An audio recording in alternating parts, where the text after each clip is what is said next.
Hello students, आज हम लोग करेंगे फोर्थ डेफिनेशन ऑफ इकोनॉमिक्स। तो चलिए शुरू करते हैं। इसे हम कहते हैं बेटा ग्रोथ ओरिएंटेड डेफिनेशन। ठीक है, तो हमने अभी तक कितना कर लिया डेफिनेशन? कौन कौन सा कर लिया? सबसे पहला वेल्थ डेफिनेशन किसने दिया था? एडम स्मिथ ने। Then welfare definition Alfred Marshall ने। Third was scarcity definition, it was given by Lionel Robbins, and this is fourth definition which is growth oriented definition. तो आज प्रेजेंट डेफिनेशन अगर कोई पूछेगा तो आप ये वाला डेफिनेशन बता सकते हैं as the definition of economics. ठीक है, तो it was given by Paul A Samuelson. Paul A Samuelson. ठीक है, और इसमें ऑलमोस्ट सब एस्पेक्ट्स को कवर किया गया है इकोनॉमिक्स के डेफिनेशन को डिफाइन करने के लिए।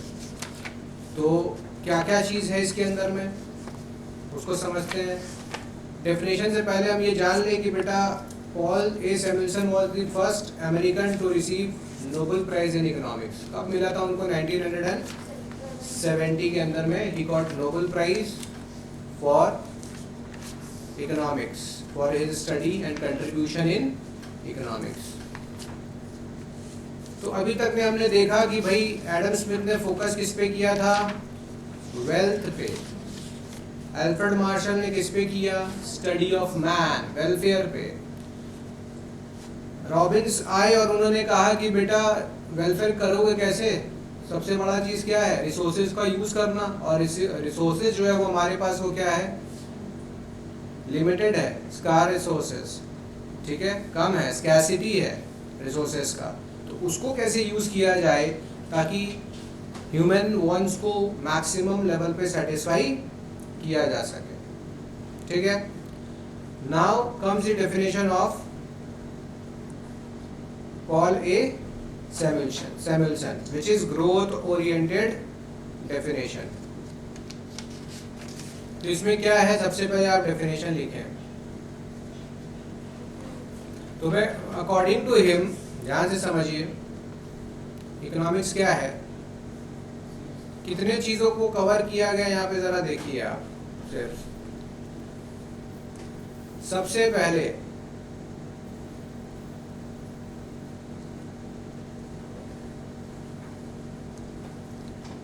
Economics is the study of how people and society choose with or without the use of money to employ the scarce productive resources which have alternative uses to produce various commodities over time and distribute them for consumption now or in the future among various people and groups in the society। देखिए कितना कुछ cover किया गया है, एक एक करके हम लोग सारी चीजों को समझेंगे। हैं, ठीक है। तो this definition is big but it covers almost each and every aspect, इसीलिए मॉडर्न डेफिनेशन भी है। तो अगर किसी को कुछ भी याद नहीं है तो वो सिर्फ ये डेफिनेशन याद रख सकता है। whenever it is asked कि भाई what is economics, you can give the definition of Paul A. Samuelson। ठीक,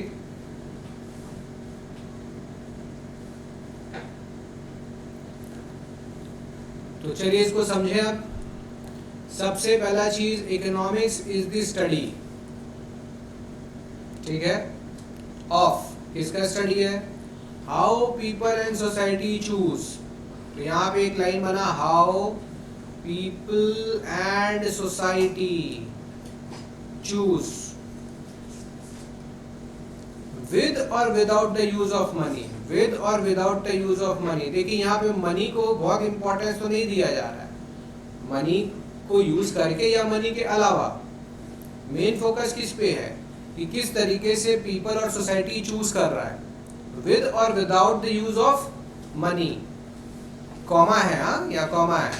To employ the scarce productive resources, scarce productive resources, कि कैसे हम एम्प्लॉय करने का मतलब यूटिलाइज करना, यूज करना, कैसे हम लोग यूज करेंगे अपने लिमिटेड स्कार्स वर्ड जहाँ रहा वहाँ याद रख सकते हैं आप, याद रखिए लिमिटेड, सिंपल टर्म्स में क्या बोलेंगे, लिमिटेड। हमारा जो प्रोडक्टिव रिसोर्स है जिसको हम यूज करके कुछ प्रोडक्टिव कर सकते हैं उसको हम कैसे यूज करेंगे।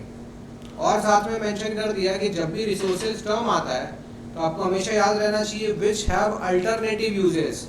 रिसोर्सेज का क्या होता है बेटा, अल्टरनेटिव यूज होता है ना, लास्ट क्लास में हमने डिस्कस किया था। से लैंड, तो लैंड पे आप एग्रीकल्चर, खेती भी कर सकते हैं, कल्टीवेशन भी कर सकते हैं, लैंड की जगह फैक्ट्री भी बना सकते हैं, घर भी बना सकते हैं। It can be use for various purpose. एक लैंड है, एक रिसोर्स है, लेकिन उसका यूज बहुत सारा है, तो आप कहाँ यूज करोगे ये मैटर कर रहा है, ठीक। To produce various commodities, to produce various commodities, कि हम रिसोर्सेज को यूज करेंगे क्या बनाने के लिए, वेरियस, अलग अलग, डिफरेंट कमोडिटीज बनाने के लिए। ओवर टाइम माने जैसे जैसे समय बीतेगा, एक बार में नहीं बनाना है, जैसे जैसे समय बीतेगा वैसे वैसे बनाना है, जैसे जैसे जरूरत आएगा वैसे वैसे बनाना है। एंड डिस्ट्रीब्यूट देम, अब उन गुड्स को हमें क्या करना होगा बेटा, डिस्ट्रीब्यूट वर्ड का मतलब होता है बांटना। किस लिए बांटेंगे, फॉर कंजम्पशन का मतलब बेटा यहाँ लिखो ब्रैकेट में यूज। इकोनॉमिक्स में कंजम्पशन का मतलब सिर्फ खाना नहीं होता है। Most of the people think that consumption means only eating. Consumption in economics is not related to eating only, use को भी कहते हैं। If you are using your pen it means you are consuming pen, if you are using clothes then you are consuming clothes. Okay, now ध्यान से देखना, consumption तो करना है लेकिन कब, या तो अभी नाउ, या इन द, देखो, और इन द फ्यूचर, मतलब अभी भी यूज कर सकते हैं या फ्यूचर में यूज कर सकते हैं। Among various people and groups in the society, among various people and groups in the society. क्या ये डेफिनेशन समझ में आई आपको, क्या हो रहा है इसके अंदर में? तो एक बार सब कोई अलाउड इसको पढ़ें, और जहाँ कॉमा है वहाँ पे आप पॉजेज लें ताकि आपको समझ में आए कि क्या कहा जा रहा है। चलिए स्टार्ट करिए। Economics is the study of, with और विदाउट,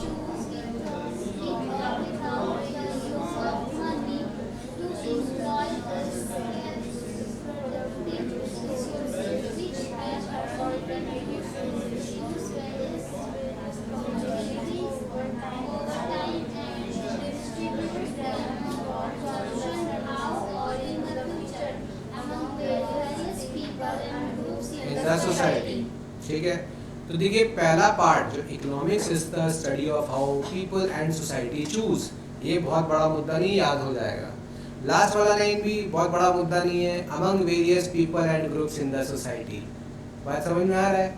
तो ऊपर का दो लाइन उतना ही, ऊपर और नीचे का बहुत इंपॉर्टेंट नहीं दिख रहा, लेकिन इस कॉमा के बाद सोसाइटी चूज, इसके बाद से ये जो लाइन आएगा ये आपको यहाँ पे 4 लाइन पे फोकस करना होगा। ठीक है, तो आगे बढ़े। यहाँ किन बातों के ऊपर फोकस किया गया, समझ गया ना आप कि कोई दिक्कत?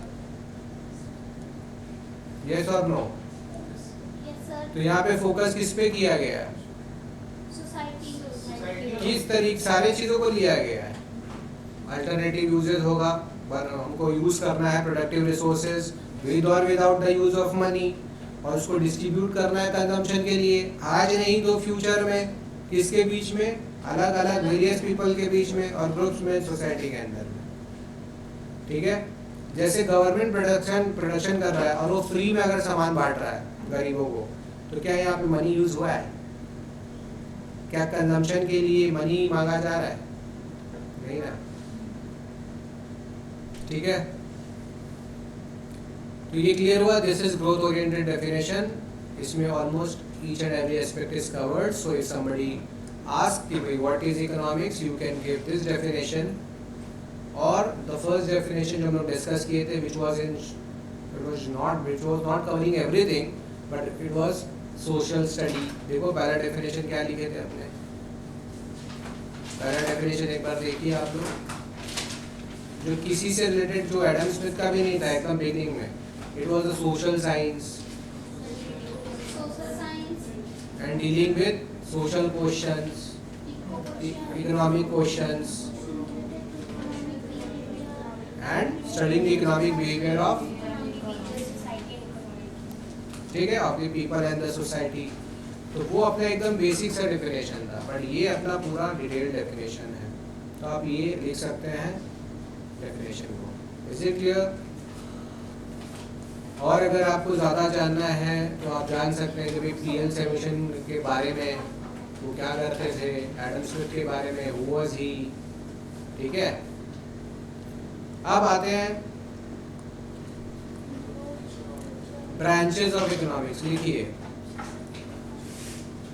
Branches of economics. Next topic बेटा आज हम लोग करेंगे ब्रांचेस ऑफ इकोनॉमिक्स। तो इकोनॉमिक्स का कितना ब्रांच होता है, तो बोलेंगे सर दो। Number one is micro economics, number two is macro economics.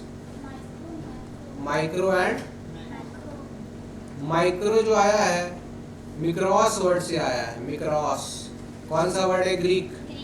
मिक्रोस word से आया है और इसका मतलब क्या होता है बेटा? स्मॉल। तो आप समझ रहे हो, इस याद रखने में काफी काम आएगा आपको। माइक्रो का मतलब होता है स्मॉल, छोटा। मैक्रो का मतलब होता है लार्ज। तो देखो यहाँ मैक्रो वर्ड भी कहाँ से आया है? ग्रीक वर्ड से आया है, जिस वर्ड है जो हमारा मैक्रोस, और इसका मतलब होता है लार्ज। ठीक है, समझ रहे हैं आप लोग? क्या समझ में आ रहा है? यहाँ तक अभी जो हमने किया समझ में आ रहा है? तो माइक्रो इकोनॉमिक्स का सब्जेक्ट मैटर क्या है? What do we study in micro economics?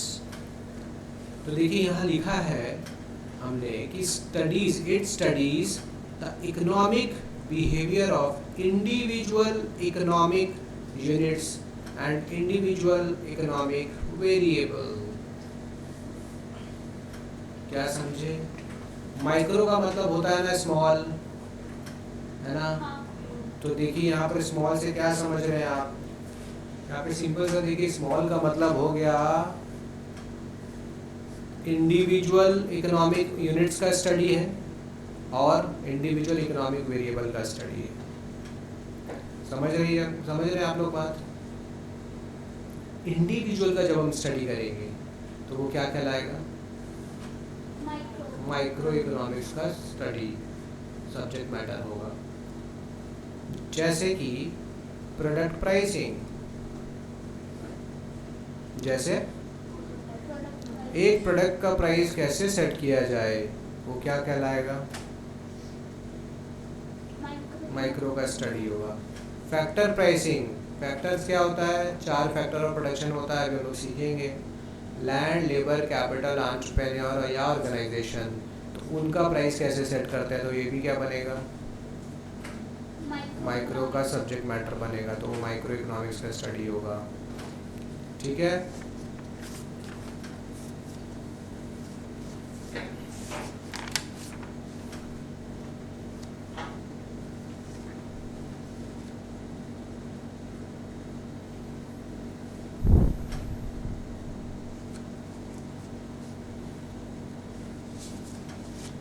समझ गए? अब जरा देखिए आप मैक्रो इकोनॉमिक्स में क्या हो रहा है।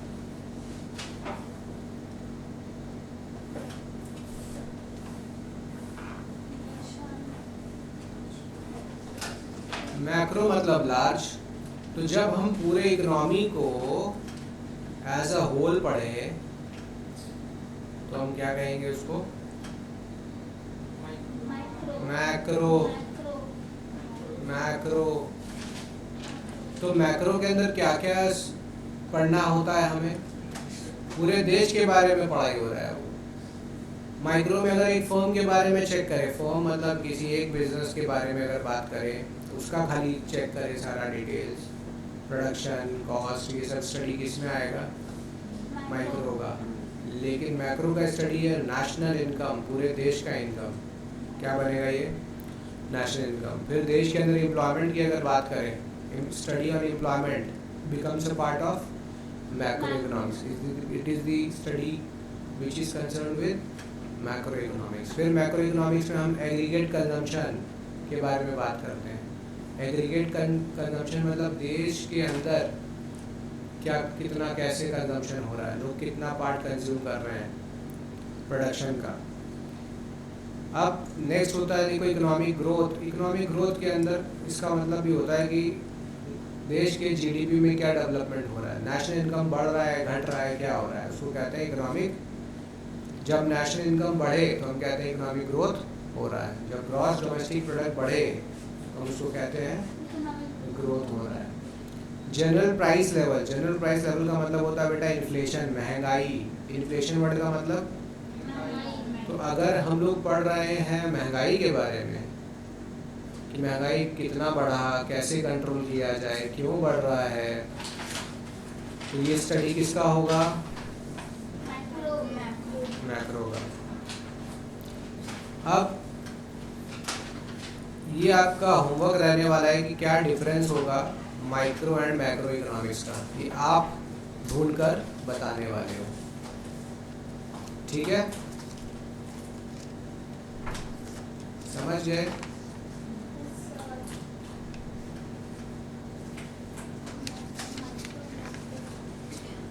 डिफरेंस। अच्छा, ये टॉपिक पढ़ने के बाद क्या हम ये बता सकते हैं कि there is some relation between micro and macro है कि नहीं? क्या लगता है आपको? Micro and macro economics, micro and macro economics के बीच में कोई रिलेशनशिप है कि नहीं? बिल्कुल है। छोटा छोटा यूनिट्स मिलकर ही लार्ज स्टडी को हेल्प करता है ना?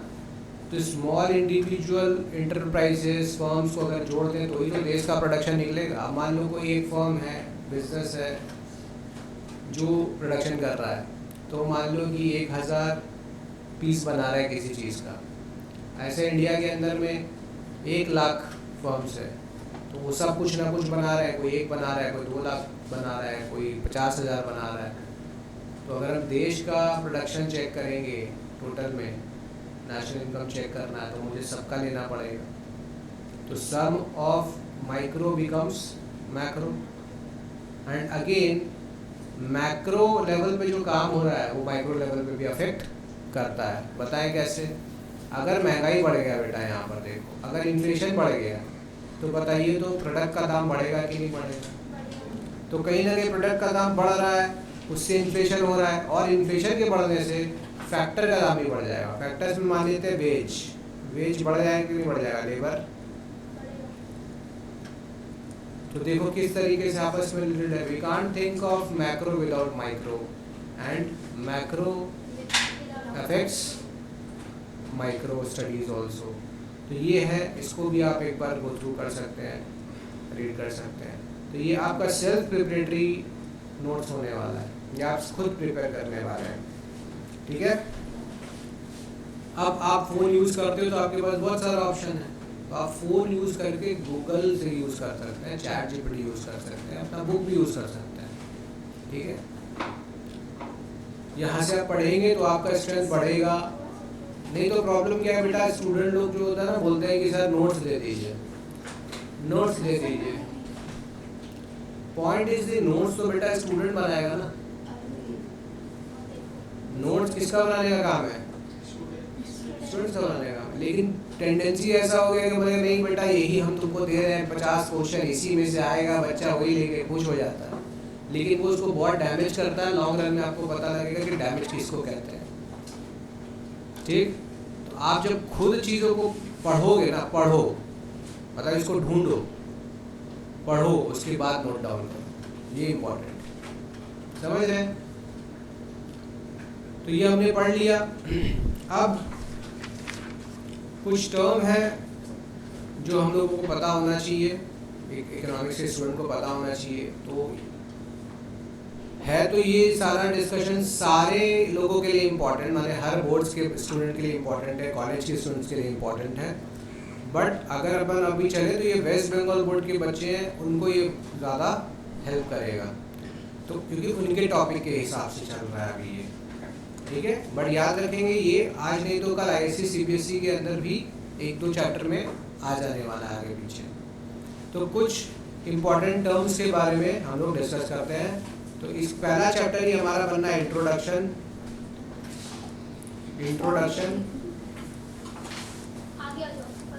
हाँ तो आप फर्स्ट बेंच पे आइए ना, आइए।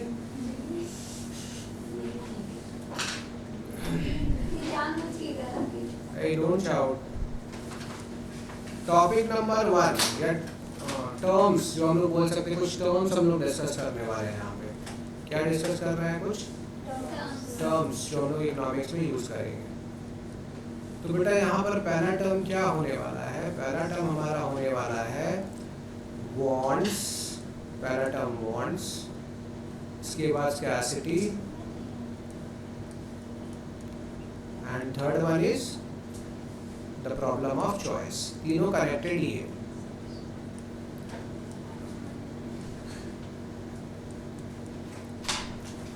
Is the writing understandable? समझ में आ रही है क्या? इससे भी बढ़िया लिख सकते हैं हम, लेकिन तुम लोग डिस्ट्रैक्ट हो जाएगा। चलिए आइए। तो सबसे पहले जो हम लोग डिस्कस करने वाले हैं टर्म बेटा, वो क्या है? बॉन्ड्स। बॉन्ड्स का मतलब होता है चाहत, और चाहत जो है बेटा वो अनंत। इंसान का चाहत कभी खत्म। तो बॉन्ड्स आर ऑलवेज अनलिमिटेड। क्या लिखने वाले हैं यहाँ पर अपने? बॉन्ड्स जब भी आए तो याद रखिएगा अनलिमिटेड। बॉन्ड्स, डिजायर्स, ठीक है, दीज आर अनलिमिटेड। क्यों होता है चाहत?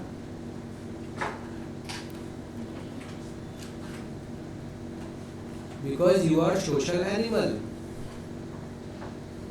बिकॉज, घबराइए नहीं, आप सब एनिमल हैं और इसको एक्सेप्ट कीजिए।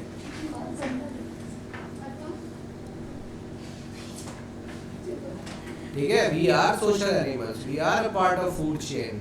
तो इसमें आपको घबराने शर्माने की जरूरत नहीं है, जानवर है ना।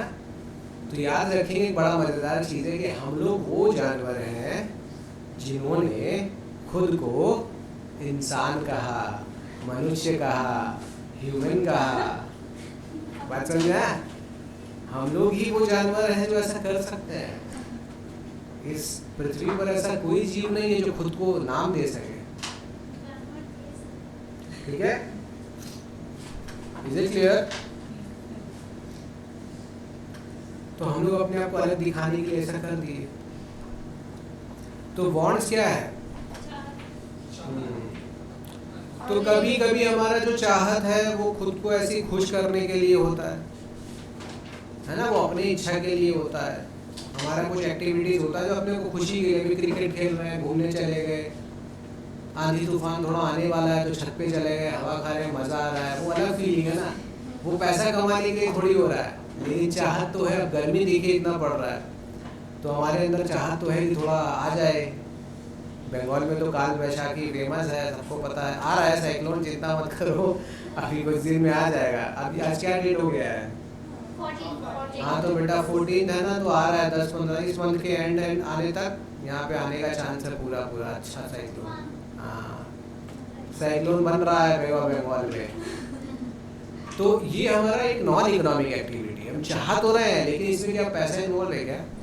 इसे हम कहते हैं नॉन इकोनॉमिक एक्टिविटीज। कर तो रहे हैं एक्टिविटीज, चाहत तो कर रहे हैं, लेकिन जिन चीज़ों का कर रहे हैं उससे पैसा का कोई लेना देना नहीं है। ऑन द अदर हैंड कुछ वांट्स होता है जो हमारे सर्वाइवल के लिए ज़रूरत है। रोटी, कपड़ा, मकान, ये तो अपने को चाहिए ही चाहिए। और इसको कमाने के लिए, इसको लेने के लिए पैसा कमाना पड़ता है। तो कहीं आप कोई नौकरी कर रहा है, कोई प्रोफेशन में है, कोई बिजनेस कर रहा है जिसके थ्रू वो लोग पैसा अर्न कर रहे हैं, और इन्हीं सारे एक्टिविटीज़ को अपन इकोनॉमिक एक्टिविटीज़ भी कहते हैं, जिनका मकसद पैसा कमाना होता है और उस पैसे को कमाकर हम अपने वांट्स को सेटिस्फाई करते हैं। कि मुझे एक पर्टिकुलर ड्रेस चाहिए, शूज़ चाहिए, फूड चाहिए, घर चाहिए, तो हम वो ले सकेंगे, ठीक। लेकिन वांट्स का सबसे बढ़िया फीचर क्या है, क्योंकि बेटा वांट तो अनलिमिटेड है, ये आता जाएगा, एक वांट्स खत्म करोगे दूसरा आ जाएगा। तो वांट्स रीऑकर, वांट्स क्या होता है, चाहत जो है ना बेटा वो रीऑकर होने लगता है। आप आज रोटी खाए, कल नहीं खाओगे, शाम को नहीं खाओगे, 4 घंटा बाद फिर भूख लग जाएगा, तो चावल खा लोगे, रोटी खा लोगे, लेकिन भूख तो लगता रहेगा, फिर अगला दिन रोटी खाएंगे, ये चलता रहेगा प्रोसेस। इसके अलावा आपको सामान का बात करें तो हम सबको पता है कि जिसके पास जो पैदल चलता है बेटा वो साइकिल चाहता है। साइकिल वाले को देखकर बोलता है कि यार कितना अच्छा साइकिल होता, हम जल्दी पहुंच जाते। साइकिल वाला बाइक वाले को देख रहा है, बाइक वाला बोल रहा है यार बारिश वारिश तूफान परेशानी होता है, कार के अंदर बैठे होते तो मज़ा ही कुछ और होता। अब कार वाला बोल रहा है कि यार मेरे पास तो छोटा कार है, थोड़ा बड़ा होता तो ज़्यादा मज़ा आता, सीट थोड़ा नरम होता और बढ़िया फीचर्स होता, लेदर सीट होता, बड़ा कार होता, स्पेस होता, और फिर अपग्रेड कर लेता है आदमी। जब इतना सब कुछ हो जाता तो फिर लोग सोचता है मेरा एक तो हेलीकॉप्टर होना चाहिए, और ये चाहने में कोई प्रॉब्लम नहीं, चाहता ही है लोग। और जिनके पास पैसा है, they have money, they definitely by helicopter, ऐसा नहीं लोगों के पास नहीं है। हेलीकॉप्टर आ जाए तो बोले हेलीकॉप्टर तो बहुत ज़्यादा डिस्टेंस ट्रैवल नहीं कर पाएगा, तो बेटा वो मेरा खुद का प्राइवेट जेट होना चाहिए, प्लेन होना चाहिए, और प्राइवेट जेट्स है लोगों के पास, बड़े बड़े बिजनेसमैन के पास, एक्टर एक्ट्रेस के पास भी है, तो दे पोजेस, तो इसका कोई अंत नहीं है। अगर उसके अंदर भी अपने को वैरायटी मिल जाए ना, तो हमें उसकी बात भी लेंगे हम। इंसान का चाहत बेटा ऐसा है कि वो होता चलता चलेगा, वो खत्म नहीं होता। जब तक इंसान जिंदा है तब तक। इसीलिए बेटा कहाँ कहाँ बड़े लोगों का कहना है कि अपनी चाहत पे काबू पाओ। चाहत ही तो दुख का कारण है ना, चाहत ही मत करो। लेकिन ऐसा नहीं है, हमें ये ध्यान रखना चाहिए अपने सेल्फिशनेस से छुटकारा पाइए, चाहत से नहीं। चाहत को पूरा करने का बिल्कुल कोशिश करना चाहिए, लेकिन अपने चाहत को पूरा करने के लिए किसी और को भूखा मार देना ये गलत है। बस यही डिफरेंस है इंसानियत का। ये बैठकर आप किसी से बात करेंगे उसको नहीं समझ में आएगा, वो तो यही बोलेगा मेरे पास पैसा हम खाएंगे, तुम्हारे पास नहीं है, तुम मेरा क्या गलती, तुम भूखे मर रहे हो, कर्मा है तुम्हारा, पॉइंट है ये। तो इस तरीके से एक अरबोपति अगर 50 गाड़ी लेकर घूम रहा है, वो चलेगा एक ही में, अपने गैरेज में रखा है 50-100 महंगा महंगा गाड़ी, तो वो दिखावे के लिए। तो यहाँ ह्यूमैनिटी कहीं ना कहीं गड़बड़ा जाता है।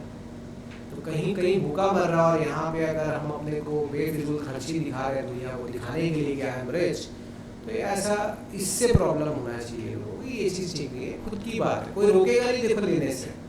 हमारा सिस्टम ऐसा है कि कोई नहीं रोक सकता, आप चाहो तो 1000 गाड़ी ले लो, लेकिन ये हमें खुद होना चाहिए। अगर हमारे पास पोटेंशियल है कि हम करोड़ों रुपया अर्न कर रहे हैं, जनरेट कर रहे हैं, अरबों रुपया कमा रहे हैं, तो मेरे तरफ से सोसाइटी के लिए क्या है, मेरे जीने की तो बहुत लिमिटेड चीज़ है। मुझे एक अच्छा गाड़ी मिलेगा तो बहुत है, क्या बोला, एक अच्छा घर है बहुत है, बट स्टिल पीपल के अगर नहीं, मेरे को हर शहर में अपना मकान चाहिए, समझ रहे हो, हर सिटी में मेरा एक मकान होना चाहिए, वहाँ हर मकान में मेरा 4 कार होना चाहिए। तो ये तरीके का जो भूख है ये खतरनाक चीज़ है।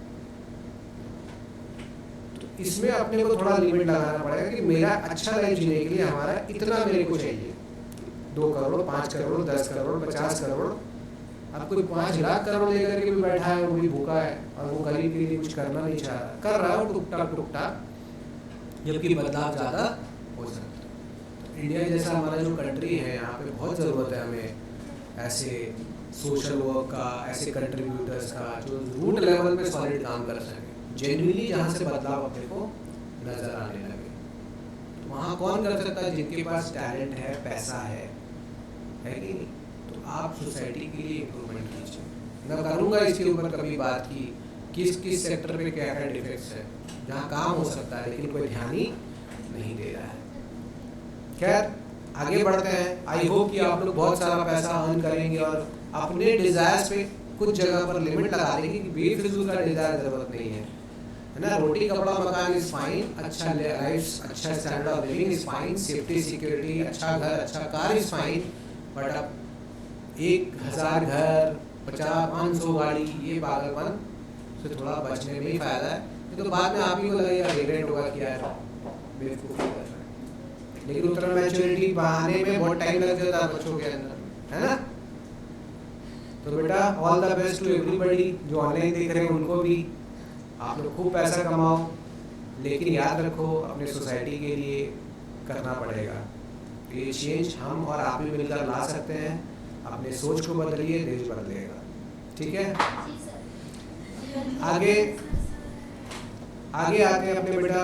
स्कैसिटी हम लोग ऑलरेडी पढ़ चुके हैं, फिर भी बता देता हूँ। स्कैसिटी किस चीज़ का स्कैसिटी है बेटा? रिसोर्सेज का। मैंने आपको बताया था कि बेटा पैसा इम्पोर्टेंट नहीं है। जो ऑनलाइन देख रहे होंगे उनको भी ये वर्ड अलग क्या बात कर रहे हैं सर, पैसा इम्पोर्टेंट नहीं, ये कैसे बोल रहे हैं, किस सेंस में बोल रहे हैं? तो मैं किस सेंस में बोल रहा हूँ बेटा, याद रखिए, money is the medium of exchange. पैसे से हम चीज़ों को खरीदते हैं, बात समझ में आ रही है? अपने चीज़ें खरीद रहे हैं, गुड्स खरीद रहे हैं, सर्विसेज ले रहे हैं। अगर वो सर्विसेज ही अवेलेबल ना हो तो आपका मनी किस काम में आएगा? अगर मान लीजिए ऑयल रिसोर्सेज ही खत्म हो जाए, पेट्रोलियम खत्म, क्रूड ऑयल खत्म हो जाए, तो वो मनी से क्या आप वो ऑयल खरीद सकते हैं? तो आप बैटरी ऑपरेटेड लेंगे, गाड़ी बाइक्स ले सकते हैं, सोलर से चलने वाला ले सकते हैं, लेकिन आपके लिए वो ऑयल अब अवेलेबल। सिमिलरली अगर कोयला खत्म हो जाए तो आप पैसा कितना दे दो, कोयला आपको वहाँ नहीं मिलेगा। इसी तरीके से अगर वाटर पॉल्यूट हो जाए, जो वाटर पूरे दुनिया के अंदर लगभग 1% है ड्रिंकेबल वाटर ऑन लैंड, तो अगर वो खत्म हो जाए तो फिर आप कितना ही पैसा खर्च करो, आपको वो पानी इजीली नहीं मिलेगा। हम टेक्निक चेंज कर सकते हैं, हम समुद्र के पानी को साफ करके पीने लायक बनाया जा सकता है, लेकिन ये चीज़ आप पैसा से आप।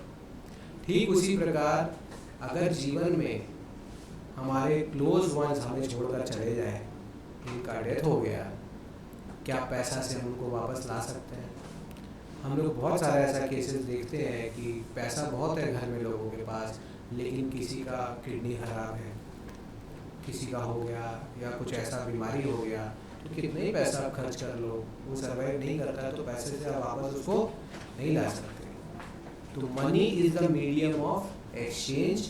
इसके थ्रू आप क्या कर सकते हैं? सिर्फ गुड्स एंड सर्विसेज ले सकते हैं। तो यहाँ इंपॉर्टेंट है कि गुड्स एंड सर्विसेज बनता किससे बेटा? रिसोर्सेज से। किससे बनता है? बेंच बना है पेड़ से, ऑक्सीजन आ रहा है पेड़ से, बात समझ रहे हो? कोयला निकल रहा है अर्थ से, अर्थ के क्रस्ट से। तो ये सब चीज़ आ कहाँ से रही है? रिसोर्सेज इंपॉर्टेंट है ना। रिसोर्सेज से गुड सर्विस बन रहा है, गुड सर्विस को खरीदने के लिए अपन पैसे को, मनी को यूज कर रहे हैं। तो याद रखेंगे रिसोर्सेज बहुत इंपॉर्टेंट है। इसीलिए तुम लोग बेटा एनवायरमेंटल साइंस जब पढ़ोगे तो उसमें यही चीज़ आएगा, सस्टेनेबल डेवलपमेंट, रिसोर्सेज को कैसे समझदारी से यूज़ किया जाए ताकि आने वाले जनरेशन के लिए भी बचे। अगर हमारा प्रीवियस जनरेशन पूरा रिसोर्सेज यूज़ कर डालता तो क्या हमारे लिए ये सब बचता? तो इसीलिए हमें भी समझदारी से रिसोर्सेज को यूज़ करना चाहिए, जहाँ कम से कम वेस्ट हो, वेस्टेज नहीं होना चाहिए, ऑप्टिमम यूज़ होना चाहिए। रिसोर्सेज का क्या यूज़ होना चाहिए? ऑप्टिमम यूज़ करो। क्यों ऑप्टिमम यूज़ करो बेटा? क्योंकि रिसोर्सेज ही का कमी है। इसको, ये बहुत वैल्यूएबल चीज़ है, इसको बहुत ध्यान से यूज़ करना चाहिए। ठीक है। एंड बेटा स्कैर्सिटी है तो इसके साथ ही अपना तीसरा पॉइंट हमारा अराइज हो जाता है, यहाँ पे क्लियर हो जाता है बेटा, it is problem of choice. अगर आपके पास रिसोर्सेज का कमी है, तो प्रॉब्लम ऑफ चॉइस तो आएगी क्योंकि उस रिसोर्सेज का अल्टरनेटिव यूजेस है। तो पहला प्रॉब्लम देखो, the problem of choice arise क्यों होता है? तो बेटा पहला रीजन तो स्कैर्सिटी ऑफ रिसोर्सेज है कि नहीं, और दूसरा लिख सकते हैं alternative uses.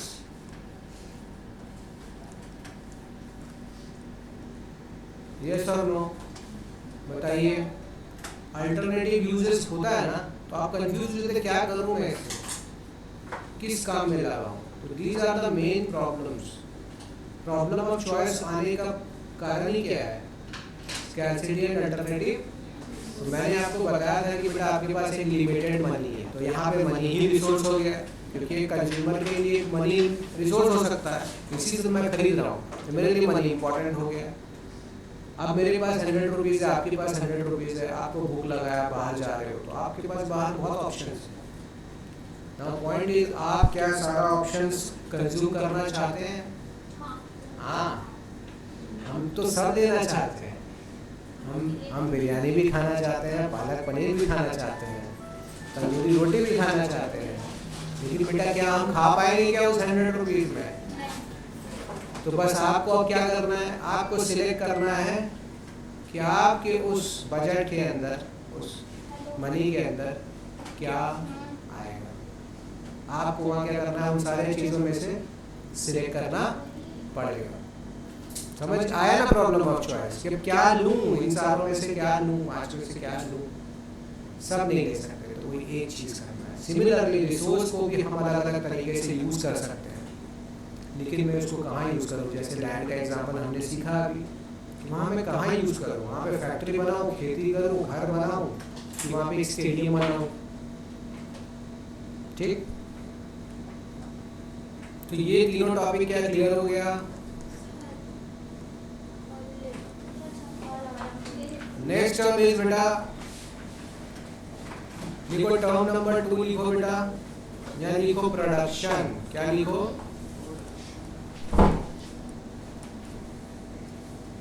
Next term is production. बड़ा कमाल का चीज है। आप लोग क्या समझते हो बेटा प्रोडक्शन से?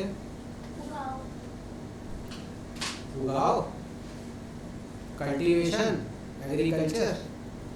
Agriculture is a part kind of production, कह सकते हैं कि एग्रीकल्चर में भी हम कुछ प्रोडक्शन कर रहे हैं। बट प्रोडक्शन का यहाँ पर मतलब क्या होता है? रॉ मटेरियल्स को कन्वर्ट करना फिनिश गुड्स में,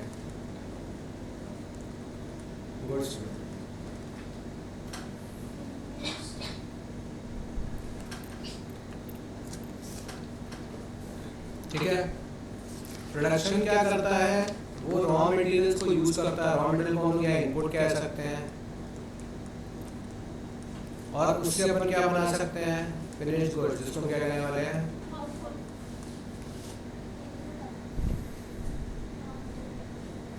ठीक है ना।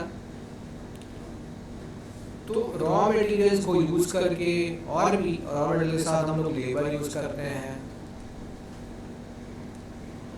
है ना, कैपिटल यूज करते हैं, मतलब मशीन्स वगैरह यूज करते हैं, लैंड यूज करते हैं। और इसमें किसका दिमाग लगता है? एंटरप्रेन्योर का। एंटरप्रेन्योर का मतलब ओनर या ऑर्गेनाइजेशन। भाई कोई तो कर रहा होगा ना प्रोडक्शन, अपने आप तो होगा नहीं। प्रोडक्शन के लिए कोई इंसान चाहिए या लोगों का ग्रुप चाहिए जो मिलकर क्या करेगा? इनिशिएटिव लेगा, प्रोडक्शन करेगा। अब देखिए, अगर हम लोग अपना, जैसे हमारा परफ्यूम का भी बिजनेस है, तो बेटा परफ्यूम बिजनेस के लिए क्या चाहिए मुझे? जो जो चीज़ें की ज़रूरत है, पहले तो एक आदमी चाहिए।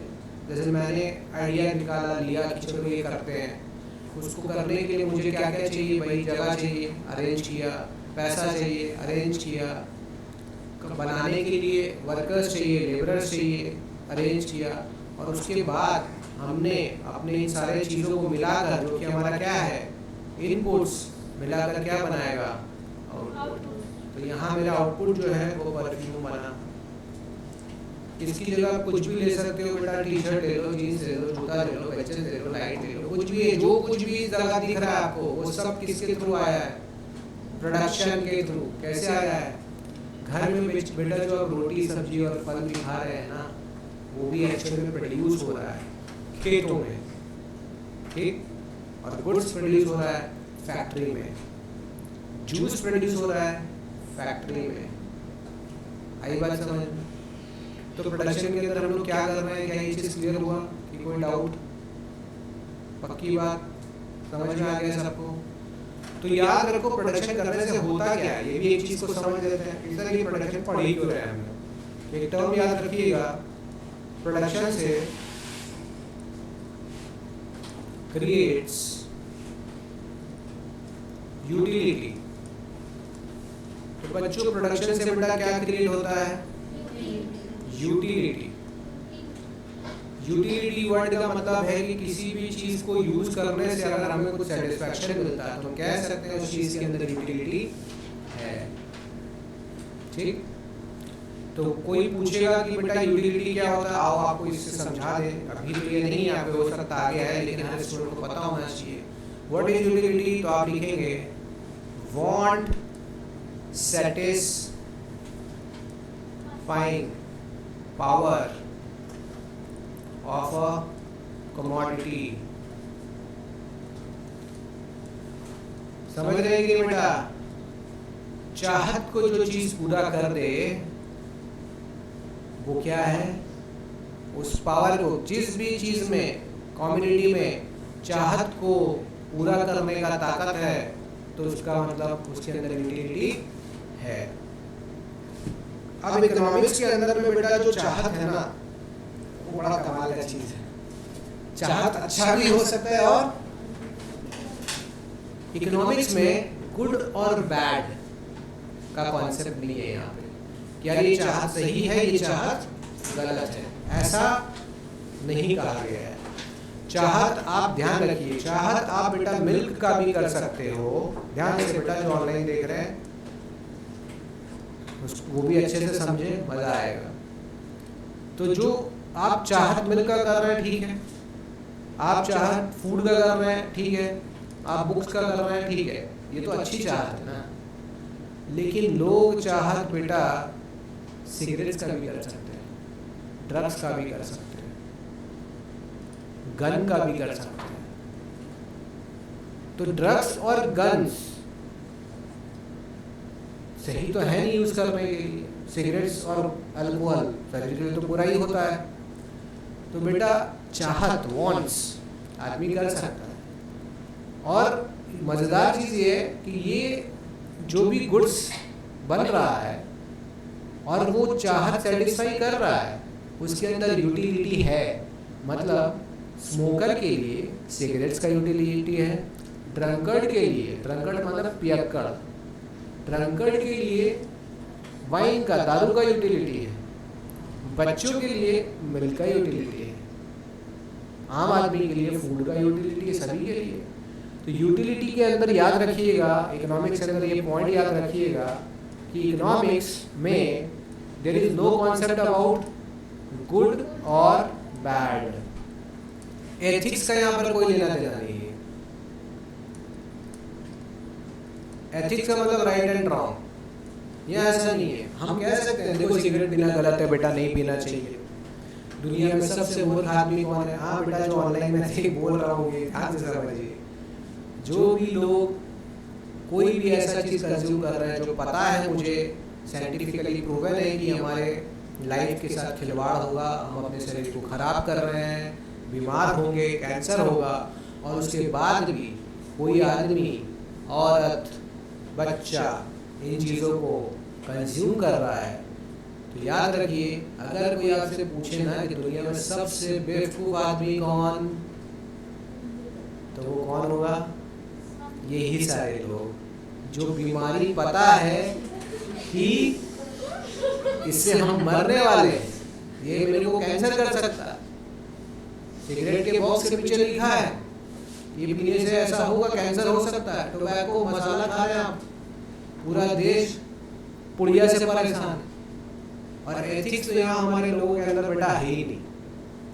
बात समझ में आ रहा है? अपने बंगाल कोलकाता का देख लेंगे आप, डेली आप देखिए हर सप्ताह पेंट हो रहा है, बीच का बाउंड्री हमारा सुंदरीकरण के लिए पेंट ही हो रहा है। अगला दिन आज पेंट हुआ 1 घंटा हुआ है अभी, उसमें सब दाग लगा के चला गए। तो क्या ये वेस्टफुल थॉट? सोचने की बात है।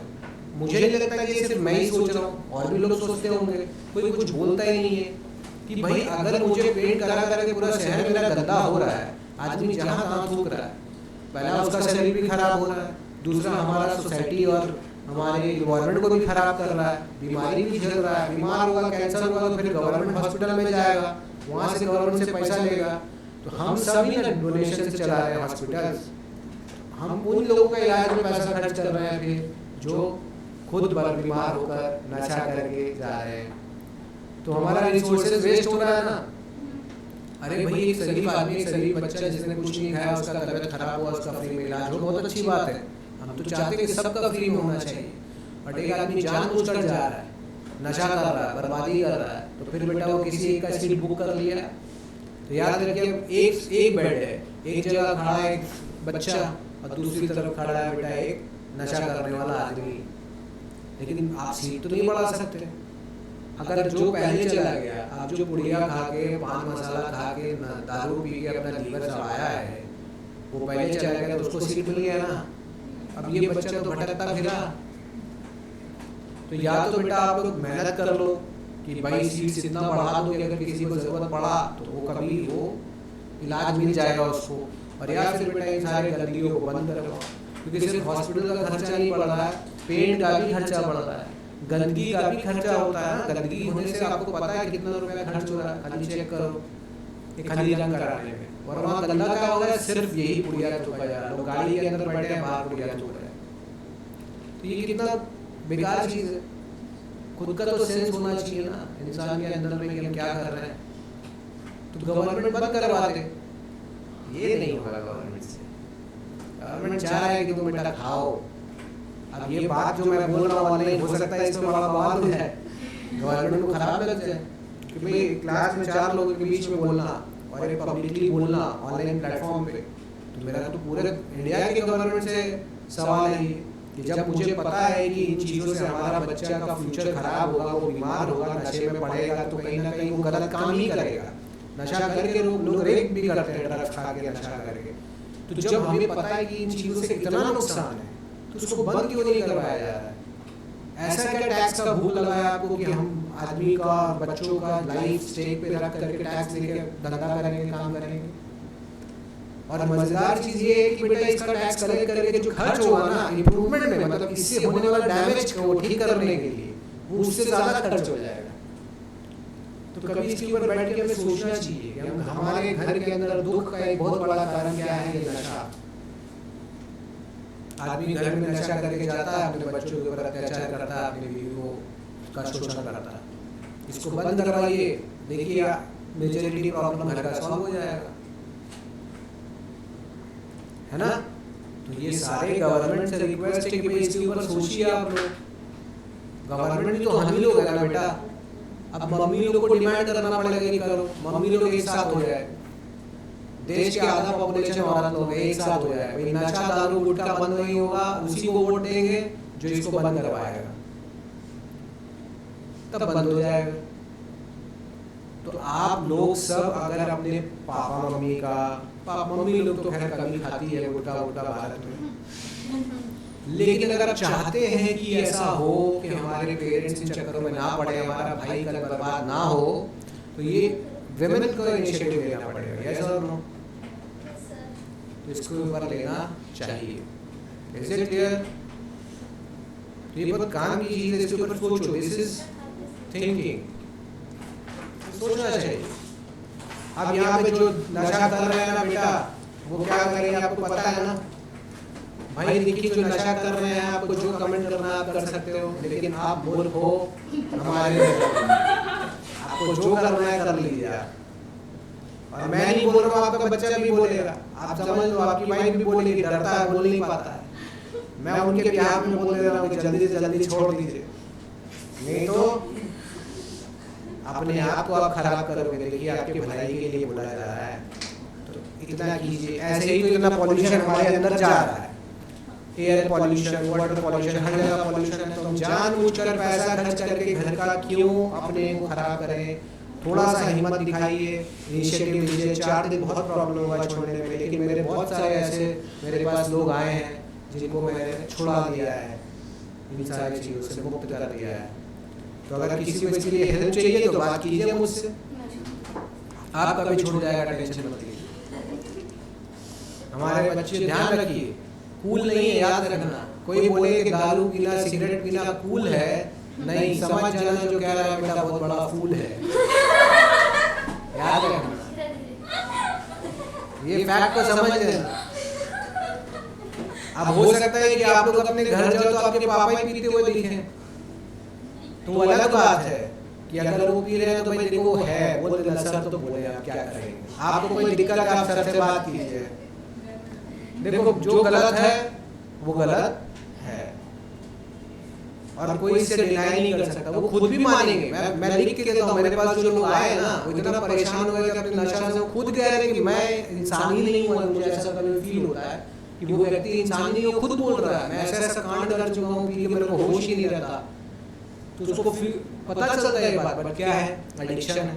एडिक्शन है तो छूटेगा नहीं। तो इसमें सबसे इम्पोर्टेंट जो है खुद की अंदर से इनिशिएटिव लेना, खुद का, कि नहीं करना है। कष्ट बहुत होता है, लेकिन याद रखिए नथिंग इज इम्पॉसिबल। तो देश को भी बदलना है। पढ़ने का मतलब सिर्फ ये नहीं है कि बस मार्क्स ले आए, मार्क्स ला के आपको कुछ सोशल सोसाइटी चेंज भी करना है, अपना लाइफ भी और सोशल लाइफ भी। यही मकसद होता है एजुकेशन का, लेकिन पता नहीं क्या हो रहा है इंडिया के अंदर।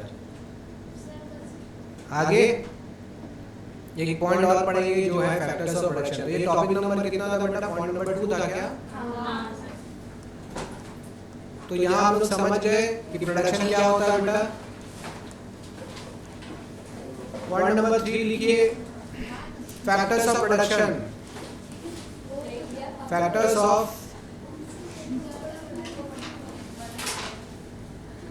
बेटा मजा आएगा, करते चलो।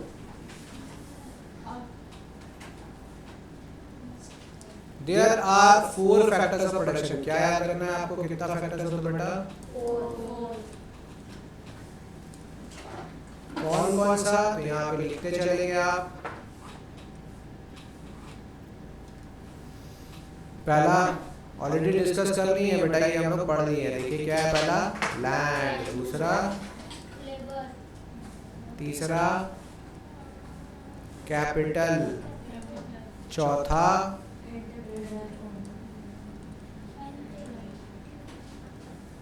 बहुत जगह यूज होता है ऑर्गेनाइजेशन, ये होता है एंटरप्रेन्योर।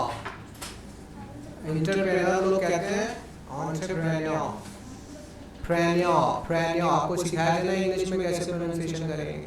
इंडियन लेटर नहीं ना है ये एंटरप्रेन्योर नहीं बोलते हैं, इट्स एंटरप्रेन्योर। ठीक, इंडिया में आप एंटरप्रेन्योर लोग कह देते हैं। ये 4 फैक्टर्स ध्यान रहेगा क्या आपको? तो बेटा लैंड क्या है? लिख लीजिए, फ्री गिफ्ट ऑफ नेचर। अभी आपको सब याद हो जाने वाला है। लैंड है फ्री गिफ्ट। हाँ, तो नेचर ने हमें दिया है। अब याद रखो बेटा, नेचर को फिर यहाँ वही बात आ जाएगा, जमीन किसने बनाया है? तो उस मुद्दे पे कम रहेंगे, पहले आएंगे नेचर। जैसे मैं नेचर को मानता हूँ, नेचर इज अ फैक्ट, और नेचर को कोई बनाया नहीं है, नेचर यूनिवर्स खुद भी क्रिएट हो सकता है। ठीक, साइंटिफिक टेम्परामेंट के लोग इसी बात को मानते हैं कि हर चीज़ को बनाने वाला नहीं होता है। ये आर्गुमेंट सब देता है, लेकिन बहुत सारी चीज़ें जो अपने आप हो जाता है। ठीक, अब इसको समझाने के लिए बोल सकते हैं आपको, जैसे चना का बीज है, वो आप घर में बॉक्स के अंदर रखे हैं, क्या उसमें चना का वो लग जाएगा, झाड़ लगेगा? नहीं ना। लेकिन उस चना को अगर आप छोड़ दें मिट्टी में और उसको हवा पानी बारिश का मिल जाए, सॉइल से तो न्यूट्रिशन मिल रहा है, तो अपने आप वो चना जर्मिनेट हो जाएगा ना और उसमें पौधा लगेगा ना।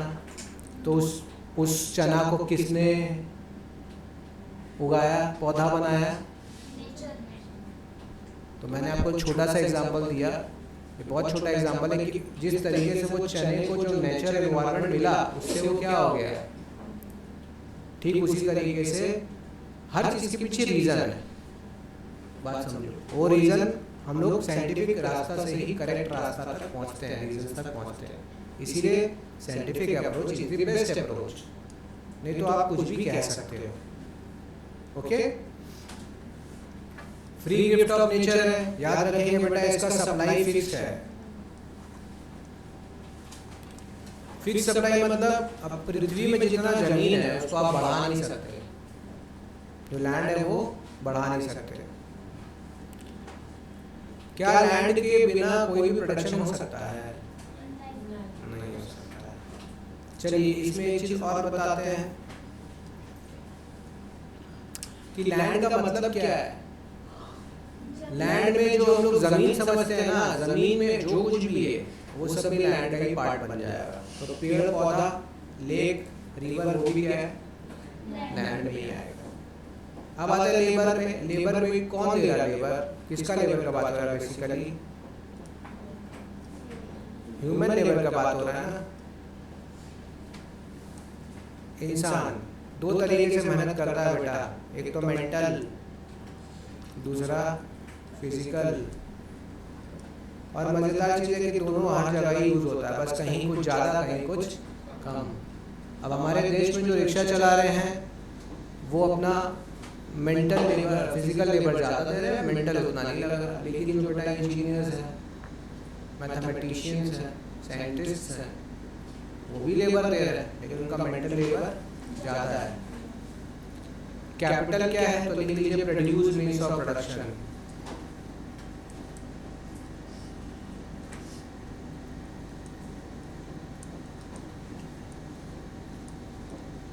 प्रोड्यूस मीन्स ऑफ, तो इसमें एग्जांपल लिख सकते हैं आप मशीनरी या मशीन्स।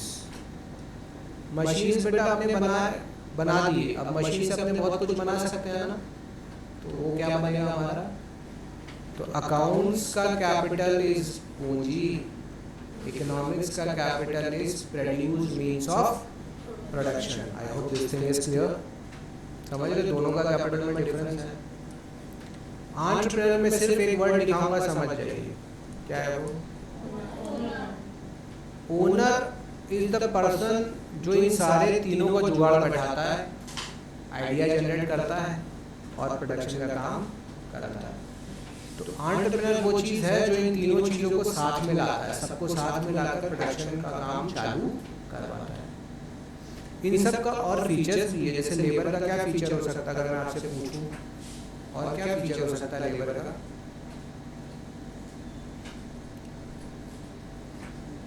लेबर का क्या फीचर हो सकता है बेटा? लेबर मूवेबल है, लैंड इमूवेबल है, तो ऐसे कर सकते हैं ना। तो ये सारा चीज बेटा आपको ढूंढना है। तो ये छोटा छोटा होमवर्क मैं आपको देता रहूँगा ताकि आप घर पे करते रहो, ठीक है। पढ़ाई से मत हटो, मैं फिर से कह रहा हूँ डिस्ट्रैक्शन बहुत है दुनिया के अंदर में, आपको अभी डिस्ट्रैक्ट नहीं होना है, आपको पढ़ाई पे फोकस करना है। और पढ़ाई को समझिए हर एक दिन, हर एक क्लास, हर एक पेज हमें कुछ नया सिखाता है। आज हमने ये जो किया, क्या हमें ये पहले पता था कि इस तरीके से हम जानते थे? लेकिन अब हम जाने ना, तो जब पढ़ाई इंटरेस्टिंग तरीके से करोगे, ये सोच के करोगे कि मुझे कुछ नया जानने मिल रहा है, तो आपका इंटरेस्ट बना रहेगा। आप सिर्फ मार्क्स लाने के लिए, घर में मम्मी पापा को दिखाने के लिए या दुनिया के भीड़ में कम्पीट करने के लिए मत पढ़ो, क्योंकि वो कहीं ना कहीं आप बोर हो जाएंगे, फ्रस्ट्रेट हो जाएंगे उससे। आप जानने के लिए पढ़ो, नॉलेजेबल होने के लिए पढ़ो, मार्क्स अपने आप आ जाएगा। Is it clear? तो आपका होमवर्क यहाँ पे मैं अभी इसमें इस टॉपिक से क्या दे रहा हूँ कि भाई आप फीचर्स लिख के लाओगे, features of land labour capital entrepreneur, ठीक है। तो जो ऑनलाइन बच्चे हैं वो भी इसको प्रिपेयर कर सकते हैं।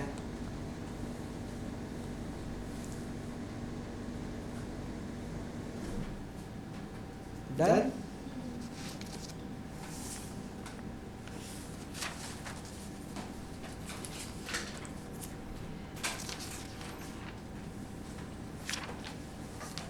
ये टॉपिक नंबर कितना था बेटा अपना? थर्ड। बस एक लास्ट टॉपिक और आज डिस्कस करेंगे क्लास में, फिर अपने अभी का क्लास ओवर करेंगे, नेक्स्ट लेक्चर में अपने आगे कंटिन्यू करेंगे। याद रखिए मेरा हमेशा सब बच्चों से ये रिक्वेस्ट है और सजेशन है कि बेटा जब भी पढ़ो तो ऐसा पढ़ो कि आप उस चीज़ को दूसरे को एक्सप्लेन कर पाओ, ठीक है? Simple language, you don't have to use complex sentences. If you are good in English, explain it in English. If you are good in any language, point is आप उस चीज़ को explain कर पाओ। You must have this confidence that yes मैंने ये चीज़ सीखा, sir ने मुझे ये सिखाया है, या मैंने ये चीज़ पढ़ा है, मुझे समझ में आ गया, तो मैं ये चीज़ किसी को भी explain कर पाऊँगा या कर पाऊँगी। तो ये हैबिट डालिए कि सीखिए और सिखाइए। जो नहीं आ रहा है सवाल कीजिए। अपने क्लास को तो जो भी ज्वाइन करता है उसको पता है बेटा वाई के बिना हम लोग चलते नहीं है। क्यों हो रहा है सबसे पहले ये जानना जरूरी है जीवन में, ठीक? और ये जानेंगे तो फिर मजा आएगा। क्वेश्चन मजेदार भी है लेकिन टफ भी है। वाई क्वेश्चन कोई बच्चा का क्वेश्चन नहीं है। वाई का आंसर ढूंढने में आदमी का तो बैंड बज जाता है, अरे नोबेल प्राइज मिल जाता है। जो वाई कर लिया ना, बहुत सारे वाई का जो आंसर ढूंढ लेते हैं उसको नोबेल प्राइज मिलता है। बस फर्क इतना कि उस वाई को आप एक्सप्लेन कर पाओ, ठीक? एविडेंस दे पाओ, क्लियर कर पाओ कि वो वाई ही सही है, तो नोबेल प्राइज मिलेगा। ऐसे नहीं मिलेगा, फिर तो कोई कुछ भी बोल दे, है ना? तो इसके पीछे होना चाहिए रीजन। इसीलिए रीजनिंग, रैशनल थिंकिंग, तार्किक सोच जिसको कहते हैं, हमारे बच्चों के अंदर होना चाहिए। और सारे स्टूडेंट्स से हम ये सजेस्ट कर रहे हैं कि बेटा आप क्वेश्चंस करो, कुछ भी चीज़ मानने से पहले उसको जानो, और सिर्फ किसी चीज़ को इसलिए मत जानो क्योंकि बहुत सारे लोग उसको मान रहे हैं तो हम भी उसको मान लिए। ऐसा बेटा नहीं करना है आपको। क्या आप सब समझ गए? किसी चीज़ को बहुत सारे लोग मान रहे हैं तो सिर्फ इसीलिए नहीं मान लेना है कि बहुत लोग मान रहे हैं तो सही होगा। नहीं, क्या वो सच में सही है? अगर हाँ तो हम मान सकते हैं, एल्स नहीं मान सकते। तो सच होने के लिए क्या होना जरूरी है? एविडेंस, एक्सप्लेनेशन, ठीक? ये बहुत मजेदार चीज है। ऐसे ही चलना चाहिए हर स्टूडेंट को। मानने से पहले जानो और एकदम न्यूट्रल रहो। सबसे सवाल कर लो, कैसे, क्यों मानेंगे, क्या एविडेंस है, बहुत जरूरी है। आप पढ़ते हैं टर्म, इसमें लिखते हैं PPC। क्या लिखेंगे? ये है production possibility curve. Production possibility curve.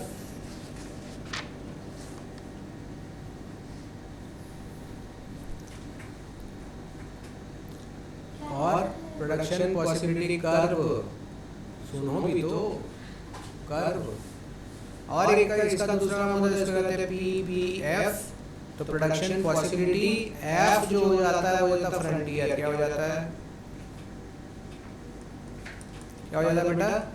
Frontier. तो ये क्या है? बड़ा मजेदार चीज है।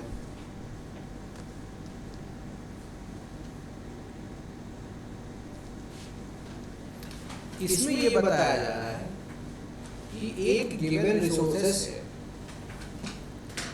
हम किस तरीके से प्रोडक्शन कर पाएंगे किसी दो क्वांटिटी का, दो गुड्स का, दो कमोडिटी का।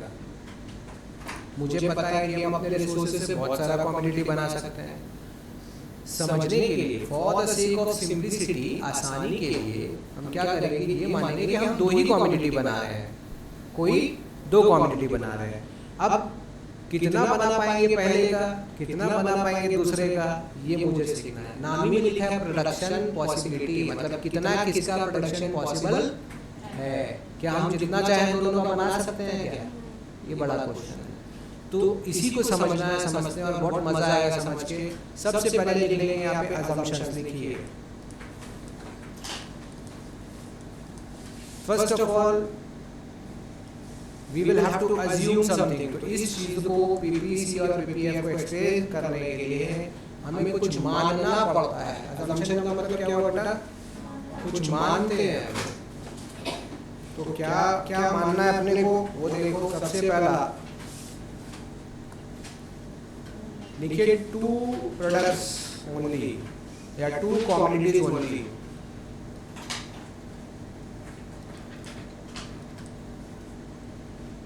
इस प्रोडक्ट में कुछ भी मान सकते हैं आप, X and Y, cloth and guns. जैसे हम एक्स एंड वाई में, मतलब you can assume any 2 products. हम समझ रहे हैं? गन ले लो, बटर ले लो, गन ले लो, क्लोथ ले लो, कुछ भी कर सकते हैं आप, कोई भी 2 कॉमोडिटी ले सकते हैं। हमने उसको क्या ले लिया बेटा? X and Y. पता है ना एक्स एंड वाई क्या है?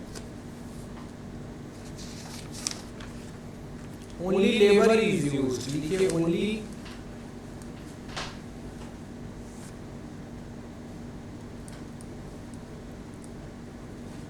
And fully employed. फुल्ली मतलब मार्केट में कोई भी लेबर खाली नहीं है, सबको काम में लिया जा रहा है और लेबर का जो सप्लाई है वो भी फिक्स्ड है। मतलब लेबर चाहे तो बढ़ा घटा, जैसे मान लीजिए 1000 लोग हैं, 1000 लोग काम कर रहे हैं। अब कोई बोलेगा नहीं सर 5 लोग और आ जाए तो कुछ लोग काम छोड़ देते, तो ऐसा नहीं होने वाला है। हम असम्पशन लेके चल रहे हैं लेबर का सप्लाई फिक्स्ड है और सारे लेबर को फुल्ली यूज किया जा रहा है। तीसरा 2 commodities can be produced in different proportions. In different proportions.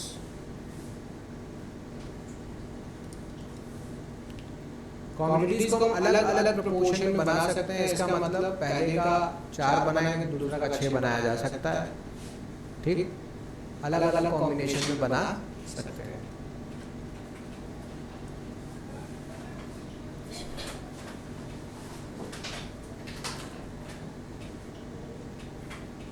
लिखिए लॉ ऑफ इंक्रीजिंग कॉस्ट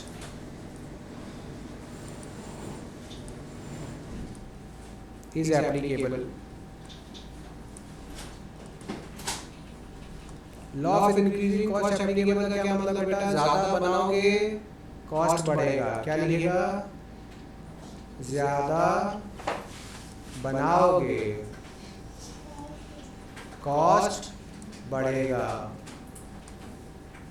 कैसा कॉस्ट? Cost per unit. हाँ, 1 यूनिट को बनाने का जो खर्च है वो बढ़ेगा। ध्यान देगा ना ये चीज। लॉ ऑफ इंक्रीजिंग कॉस्ट क्या कहता है? ज्यादा बनाओगे ज्यादा लागत। और 5वां नंबर लिख लो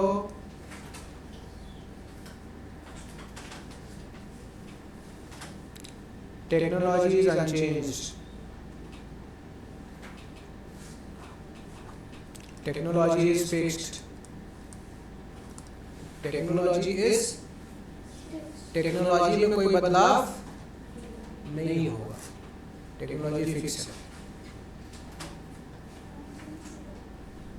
हाँ, अनचेंज्ड भी लिख सकते हैं, फिक्स्ड भी लिख सकते हैं। ना फिक्स्ड को कोई दिक्कत नहीं।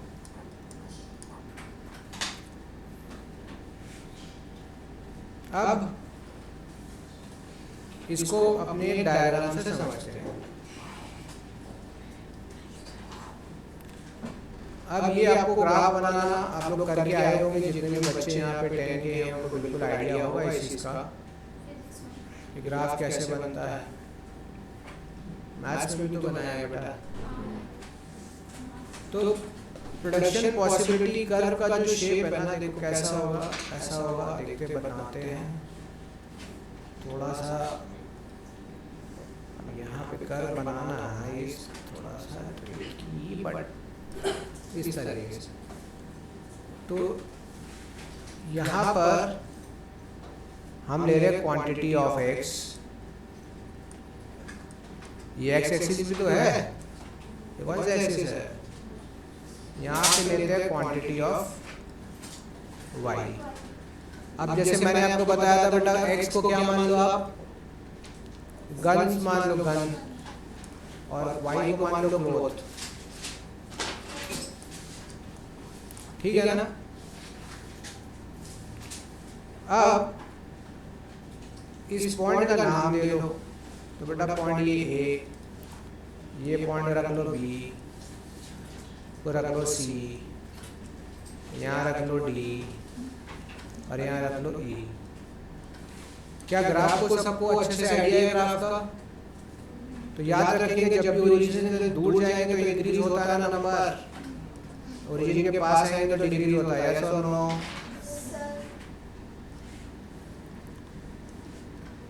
जिसको ये चीज ठीक से नहीं आता है ग्राफ कैसे बनता है, वो किसी भी स्ट्रीम के बोर्ड की हो, अगर उनको एक्स्ट्रा अलग क्लास चाहिए इसके ऊपर तो आप कमेंट कीजिए, इसके ऊपर मैं स्पेशली एक अलग से वीडियो बना दूंगा।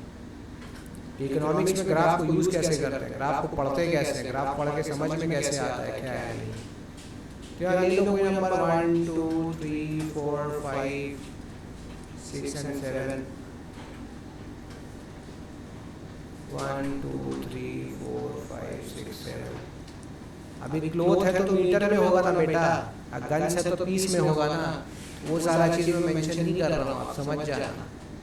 एक पीस में है और एक मीटर में है। अब देखो पॉइंट ए पे गौर करो सब कोई, पॉइंट ए को वॉच करो।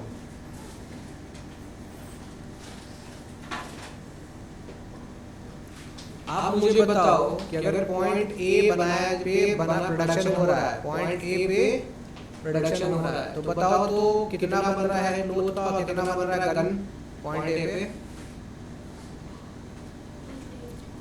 पॉइंट ए पे क्या प्लॉट करेंगे तो इसका क्या आएगा कोऑर्डिनेट्स? x कितना है यहाँ पे? 8 है बेटा, x 0 है, और y कितना है?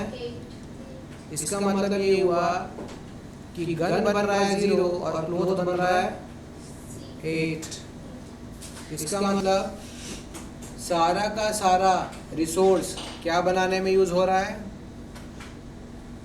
क्लोथ। अगर हम पॉइंट ए पे हैं तो पॉइंट ए पे सारा का सारा क्या बन रहा है? क्लोथ बन रहा है, गन कुछ भी। अगर हम पॉइंट सी पे आ जाते हैं, इसको ले लो सी, नीचे आ जाओ। अब जो प्लॉटिंग है थोड़ा इधर उधर हुआ है, कोई बात नहीं, हम सिंप्लिसिटी के लिए मिला रहे हैं 6 से। हाँ, आप बीच में कहीं पे आएगा तो पॉइंट्स पे नहीं निकालते हम लोग।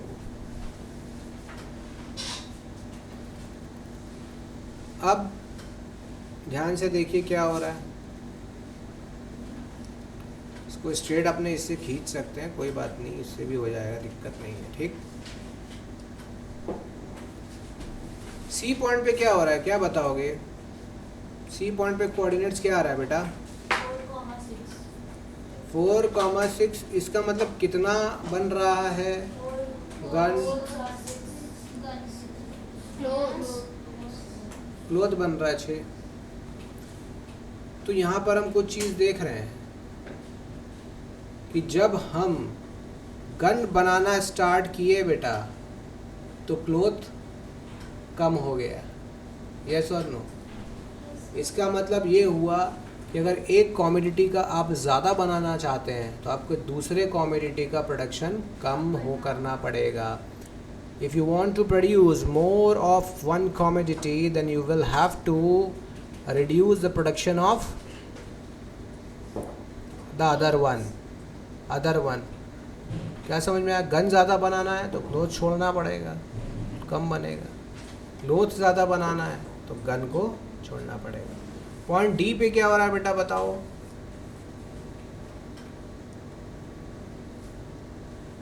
पॉइंट डी पे रखो, क्या हो रहा है? अगेन आप कुछ देख रहे हो यहाँ पे कि बेटा यहाँ पे घटा है ना, और यहाँ पर गन का प्रोडक्शन बढ़ा। अगर हम पॉइंट ई पे आ जाते हैं बेटा तो क्या हो रहा है? यहाँ का कोऑर्डिनेट्स क्या हो रहा है? 8 और पॉइंट ई पे हो रहा है 8 and 0, इसका मतलब सारा का सारा क्या बन रहा है, गन, क्लोथ, कुछ भी।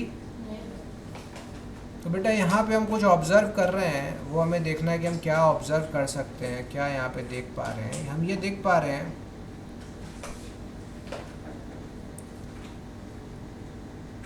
कि हम सेक्रीफाइस कर रहे हैं कुछ, और यहाँ बना पा रहे हैं इतना, फिर सेक्रीफाइस कर रहे हैं इतना, बना पा रहे हैं इतना,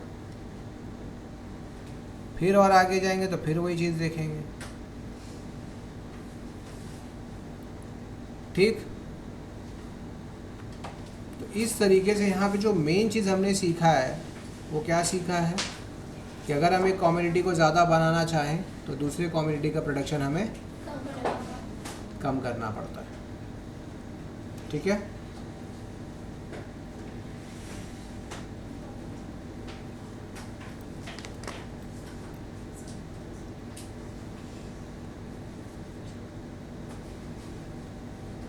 अब ये जो पीपीसी है वो उसका शेप क्या है बेटा, कैसा है इसका शेप है, याद रखिएगा, डाउनवर्ड स्लोपिंग, एमसीक्यूज। कैसा स्लोप है इसका,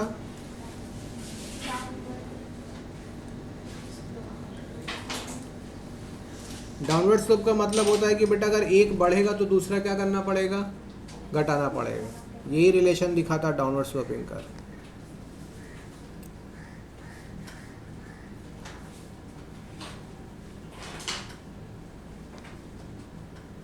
ठीक है, अब अगर हम इस पीपीसी के ऊपर हैं तो पीपीसी हमें क्या दिखा रहा है, कॉम्बिनेशन। अगर कोई पूछे कि भाई पीपीसी क्या होता है तो उसको हम कैसे एक्सप्लेन करेंगे, कैसे करेंगे, ध्यान से देखिए। It is a curve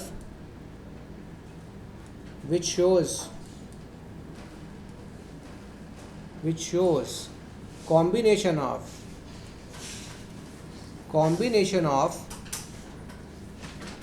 two commodities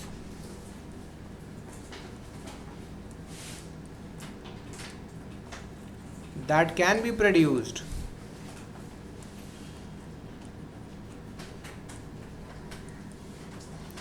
with given amount of resources, with given amount of resources कर लो या रिसोर्स कर लो, एक ही बात।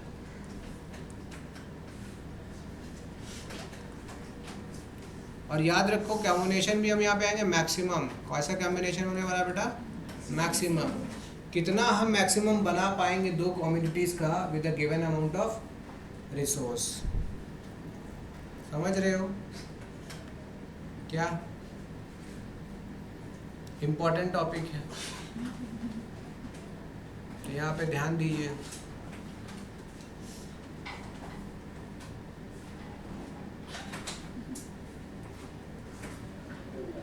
घर जाना है क्या, जस्ट फोकस करो चुपचाप। याद रखिए ये वो कर्व है जो दिखाता है कॉम्बिनेशन ऑफ टू कम्युनिटीज़ जो हम बना सकते हैं गिवन अमाउंट ऑफ रिसोर्सेज से। मैक्सिमम कॉम्बिनेशन, मैक्सिमम आउटपुट है ये। अगर कोई भी देश, हमारा देश point A B C D किसी भी पॉइंट पे हो, इस पे हो, ए पे हो, बी पे हो, सी पे हो, डी पे हो, चाहे ई पे हो, इसका मतलब हमारा देश मैक्सिमम यूटिलाइज़ कर रहा है अपने संसाधन को, ऑप्टिमम यूज़ कर रहा है। इसके ऊपर है बेस्ट कॉम्बिनेशन बना रहा है, कोई वेस्टेज नहीं है। मैक्सिमम इतना ही बन सकता है और मैक्सिमम इतना ही बनाया जा रहा है, अच्छी बात। लेकिन अगर मैं बोलूँ कि कोई, यहाँ देखो जल्दी से, एक पॉइंट है बेटा एम, ये वाला पॉइंट देखना एम। कोई देश अगर अपने पीपीसी के अंदर काम कर रहा है, क्या कर रहा है, उसके अंदर है। पीपीसी के अंदर होने का मतलब मैक्सिमम कॉम्बिनेशन ज़्यादा है लेकिन कंट्री कम बना रहा है, नीचे है। इसका मतलब पॉइंट एम पे वो कंट्री क्या कर रहा है बेटा, पॉइंट एम पे वो कंट्री क्या कर रहा है, अंडर यूटिलाइज कर रहा है। क्या कर रहा है,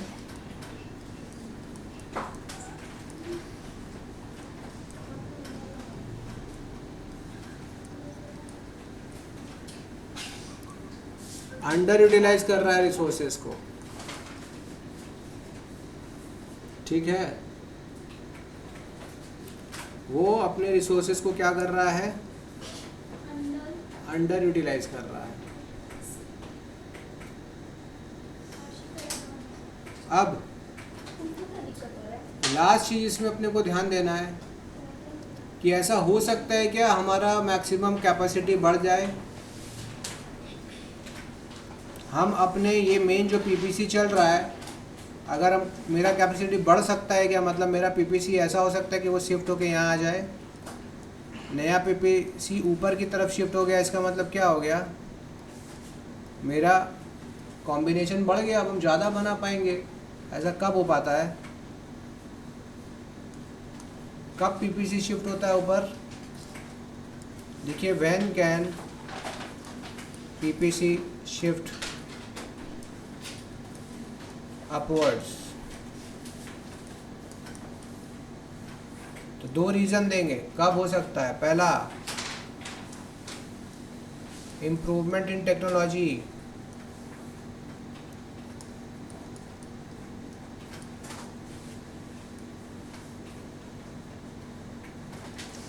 टेक्नोलॉजी इम्प्रूव हो गया। आधे यार क्या कर रहा है, मत कर, डिस्टरबेंस हो रहा है ना। इम्प्रूवमेंट इन टेक्नोलॉजी, और दूसरा अवेलेबिलिटी ऑफ न्यू रिसोर्सेज।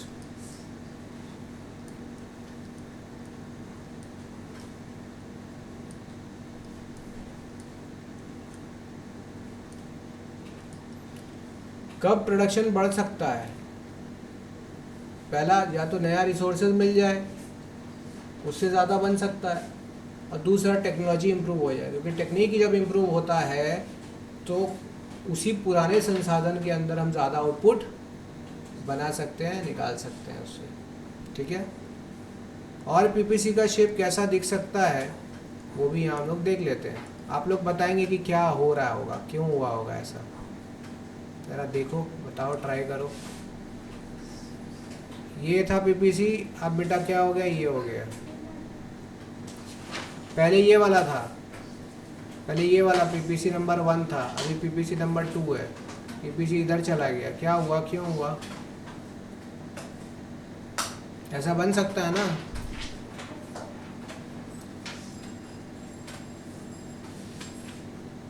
किसका प्रोडक्शन ज़्यादा हो रहा है यहाँ पे, स्कोप किसका बढ़ गया, एक्स का ना। तो एक्स का नया रिसोर्सेज ज़्यादा मिल गया, या एक्स के अंदर हम टेक्नोलॉजी ज़्यादा यूज़ कर पा रहे हैं, तो इसका प्रोडक्शन ज़्यादा हो सकता है। इस तरीके से बहुत सारा आएगा, ये आप लोग के लेवल के लिए ज़्यादा हो गया, इतना नहीं करना है आपको। आपको जो ऑलरेडी आप समझे हो वो बहुत समझे हो, समझ गए क्या है। आईएससी सीबीएसई के स्टूडेंट के लिए हम इसके ऊपर ही एक अलग वीडियो भी बनाएंगे, जिसमें इससे थोड़ा और ज़्यादा चीज़ सीखेंगे, जिसमें सीखेंगे एमआरएस क्या होता है, जिसको कहते हैं मार्जिनल रेट ऑफ सब्स्टिट्यूशन, उसमें वो कैसे काम करता है उसको हम लोग अच्छे से समझेंगे। ठीक है, यहाँ तक चीज़ क्लियर हो गया। इसी पीपीसी से अपने को एक चीज़ पता चलता है, इसको बोलते हैं अपॉर्चुनिटी कॉस्ट। अपॉर्चुनिटी कॉस्ट क्या,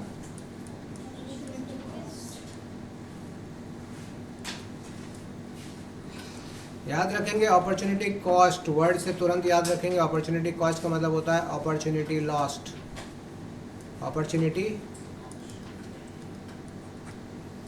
अगर बेटा हमने अपने गन का प्रोडक्शन बढ़ाया तो क्या हम अपने क्लोथ का प्रोडक्शन कर पाएंगे क्या। तो इससे क्या पता चल रहा है कि हमने अपने क्लोथ के प्रोडक्शन का कुछ पार्ट गवा दिया। ठीक, अब पूछा जाए कि भाई इसका डेफिनेशन क्या होगा अपॉर्चुनिटी कॉस्ट का, तो क्या लिखेंगे, the cost of next best alternative which is forgone. Short में क्या याद रखना है, the cost of next best alternative which is forgone. इसको ऐसे समझो बेटा, यहाँ से समझाते हैं तब तुमको समझ में आएगा, ध्यान से एग्जाम्पल से समझो, याद हो जाएगा। एक ज़मीन है, इस ज़मीन में अपने राइस उगा सकते हैं, वीट भी उगा सकते हैं और जूट भी उगा सकते हैं, तीनों चीज़।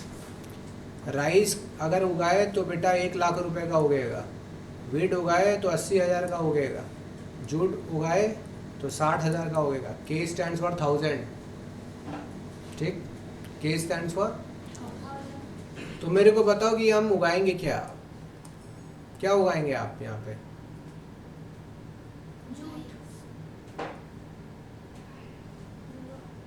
जिसको बेच के सबसे ज़्यादा पैसा मिलेगा वही ना होगा। 1 लाख का राइस उगेगा तो 1 लाख ना उगाएंगे, राइस उगाएंगे ना। तो मैंने ज़मीन में क्या ही उगाया, अब इस ज़मीन के अंदर राइस उगा दिया तो क्या नहीं उगा पाए, वीट भी नहीं उगा पाए, जूट भी नहीं उगा पाए। तो राइस उगाने का अपॉर्चुनिटी कॉस्ट, राइस कल्टीवेट करने का अपॉर्चुनिटी कॉस्ट क्या होगा? अब हमारे पास यहाँ दो अमाउंट है, 80,000, 60,000।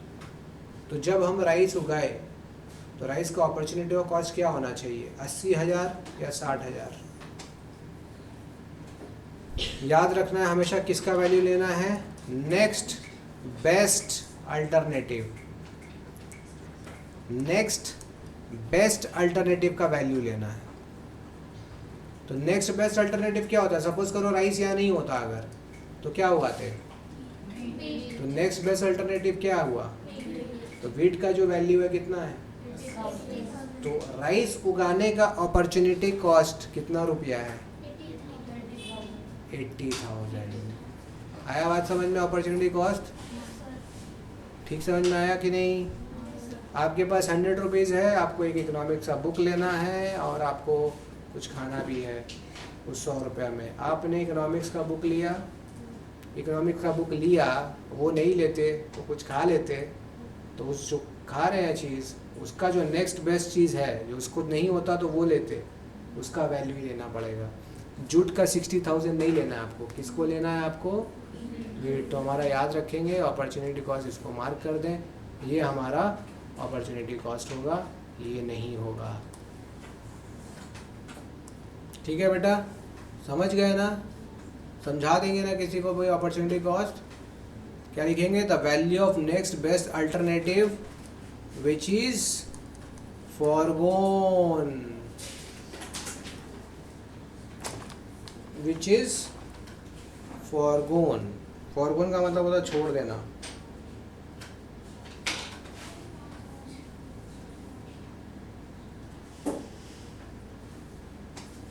यहाँ ई नहीं होगा, काट, ई नहीं रखना, फॉरगोन।